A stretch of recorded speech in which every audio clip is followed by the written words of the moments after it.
¿vale? Existían especies adaptadas a alimentarse de los vegetales que crecen en las costas, ¿vale? En las zonas con agua.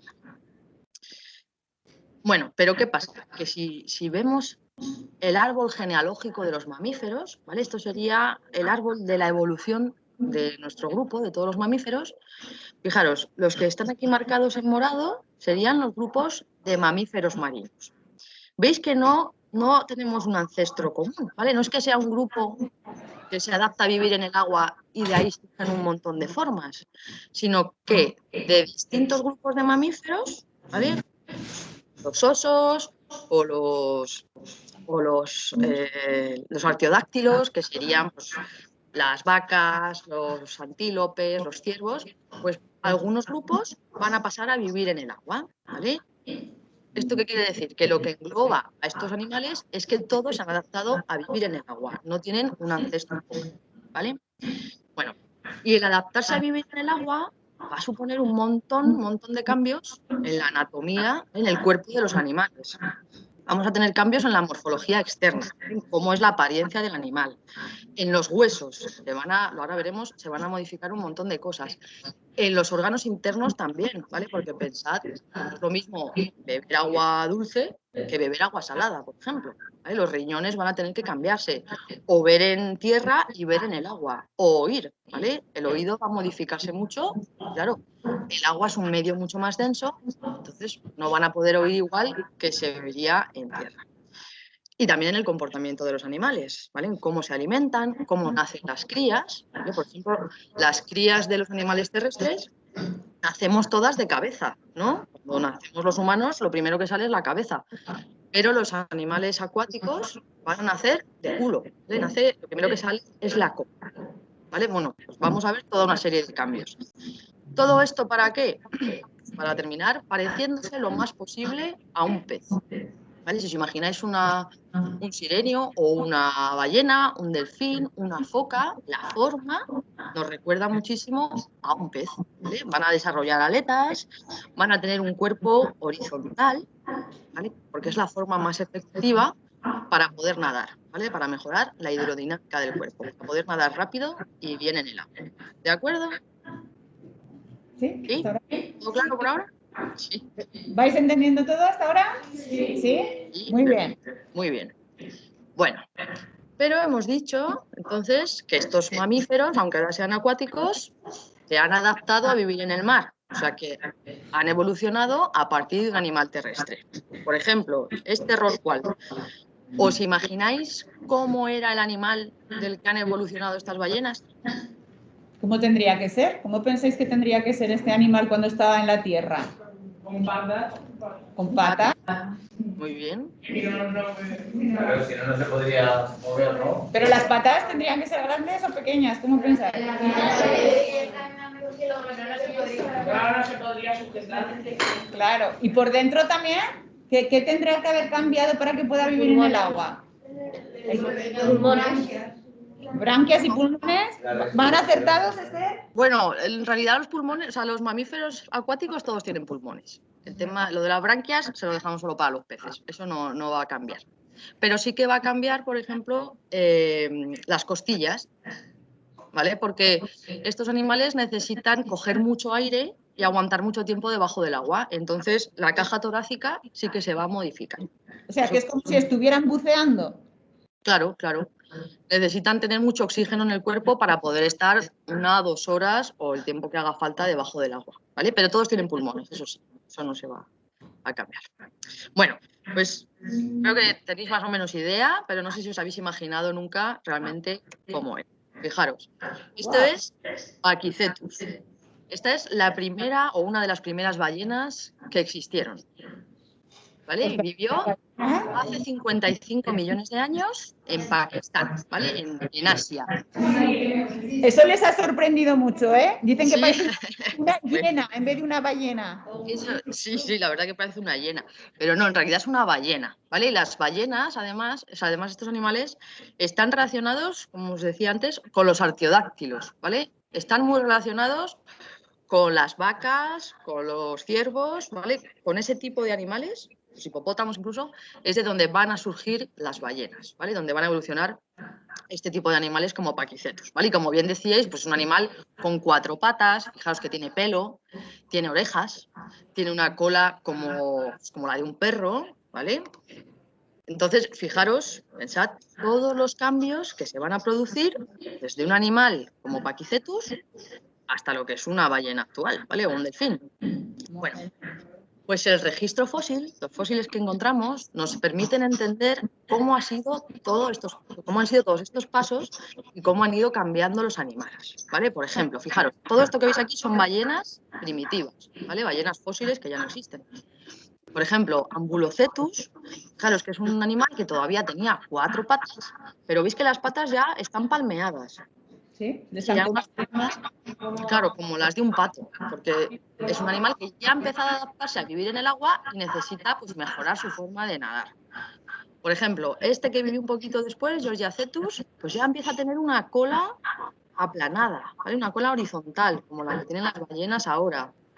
Y en estas formas que tenemos aquí, pues ya son mucho más parecidas a las ballenas, todavía conservan las patas, pero ya prácticamente todo lo que tienen son aletas, ¿vale? El cuerpo se ha hecho muy alargado, se modifica también la posición de la nariz, ¿vale? Fijaros, Paquicetus tiene la nariz aquí, en la punta del morro, como los perros, por ejemplo, pero las ballenas van a ir desplazándola hacia atrás, ¿vale? Porque es más fácil cuando tienen que salir a respirar, no tener que sacar el morro, sino poder hacerlo en una posición horizontal, ¿vale? Bueno, pues las ballenas sabemos muy bien cómo han ido evolucionando, cómo fue toda su evolución de animales terrestres acuáticos, pero ¿qué pasa con los sirenios? ¿Vale? ¿Cómo han evolucionado?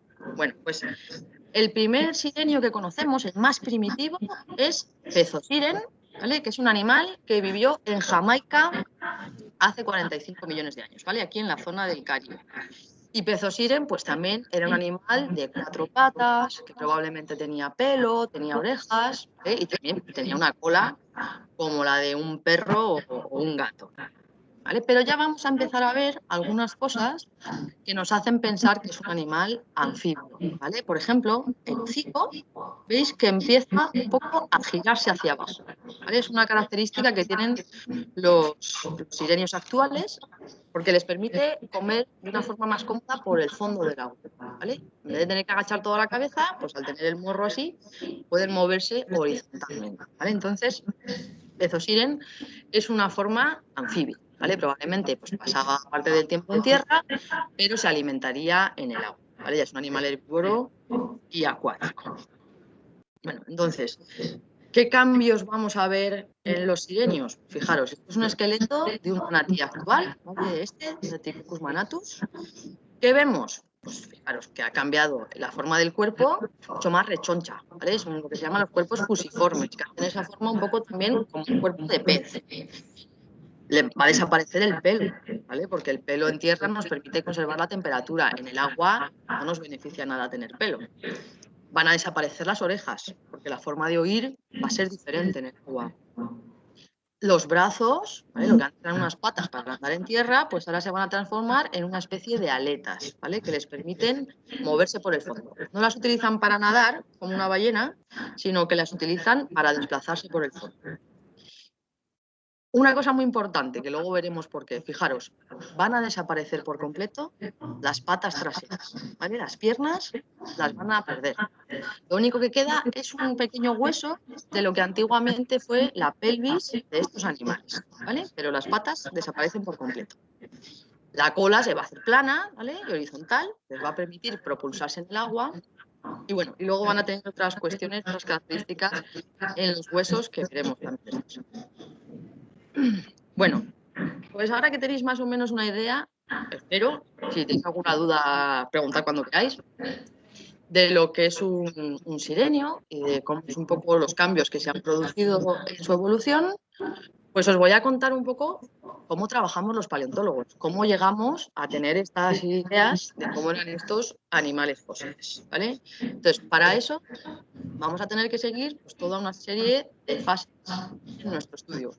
Primero vamos a tener que excavar, ¿vale? Vamos a encontrar los fósiles. Después hay que restaurarlos, hay que triar, ahora os contaré también lo que es triar. tenemos que investigar, tenemos que estudiar esos fósiles para entenderlos, después los publicaremos y por último haremos la divulgación de nuestras investigaciones, ¿vale? Bueno, vamos a empezar por el primer paso, ¿vale? Por lo que es las excavaciones. Fijaros, nosotros ahora mismo estamos trabajando en un yacimiento que está en la provincia de Huesca, ¿vale? Estamos en la comarca de Sobrarbe, casi ahí al pie de los Pirineos, y este yacimiento se llama Castejón de Sobrarbe 41, ¿vale? CS41. Es un yacimiento muy pequeñito, fijaros, tiene apenas 3 metros de ancho y unos 8 metros de longitud, pero es un yacimiento muy, muy, muy rico en fósiles de mamíferos marinos, ¿vale? Y este yacimiento tiene una edad de 42 millones de años. Pero ¿qué pasa? Que estamos en Huesca y estamos diciendo que es un yacimiento de mamíferos marinos. ¿Cómo puede ser? Bueno, pues porque hace 42 millones de años los Pirineos, lo que es ahora la cordillera pirenaica, todavía no se había formado y lo que existía en la provincia de Huesca era un golfo marino, ¿vale? Toda esta zona, que es ahora el Golfo de Vizcaya, ¿vale? Que llega hasta aquí, toda esta zona que veis azul, en esta época era mar, ¿vale? Entonces los animales que vamos a encontrar son animales acuáticos, ¿de acuerdo? ¿Y cómo excavamos? Pues cuando vamos a una excavación o encontramos los huesos, hacemos un agujero y no los llevamos. Tenemos toda una serie de metodologías, ¿vale? Para poder sacar estos fósiles. Entonces, lo que hacemos es hacer lo que llamamos un sistema de cuadrículas, ¿vale? Podemos hacer una serie de cuerdas entre unas ferrallas, unos palos de metal, haciendo cuadros sobre el suelo, ¿vale? ¿Por qué? Porque esto nos permite tomar un montón de datos de los fósiles, ¿vale? Para cada fósil que extraemos, vamos a rellenar una ficha como esta, ¿vale? Con un número, ¿vale? Cada pieza tiene su número para que podamos saber cuál es. Una localización de pues, en qué cuadro ha salido, tomamos unas coordenadas, ¿vale? Unas coordenadas X y Z. Identificamos también cómo están orientados, ¿vale? Si están horizontales, si están verticales, qué orientación llevan con respecto al norte geográfico, ¿vale? Sacamos una brújula y tomamos un montón de medidas. Y bueno, pues determinamos si es una costilla, si es una vértebra o a qué animal pertenece, ¿vale? ¿Por qué hacemos todo esto? Fijaros, este yacimiento ha estado durante 42 millones de años ahí, sin que nadie lo tocara, ¿vale? Conservando todos los fósiles. Cuando nosotros los cavamos, realmente lo que hacemos es destruirlo, ¿vale? Eso ya no va a volver a recuperarse. Entonces tenemos que tomar todos los datos posibles, ¿vale? Para no perder nada de información. Que cualquier investigador que lo quiera estudiar pueda saber cómo estaban los fósiles en el campo que se encontraron, ¿vale? ¿Cómo hacemos la excavación? Pues fijaros, nosotros en concreto, en CS41, pues utilizamos destornilladores, utilizamos martillos, brochas, escobas, palitos de madera y consolidantes, ¿vale? Que os contaré qué son. Y lo primero que vamos a hacer, a ver, ¿por qué no funciona?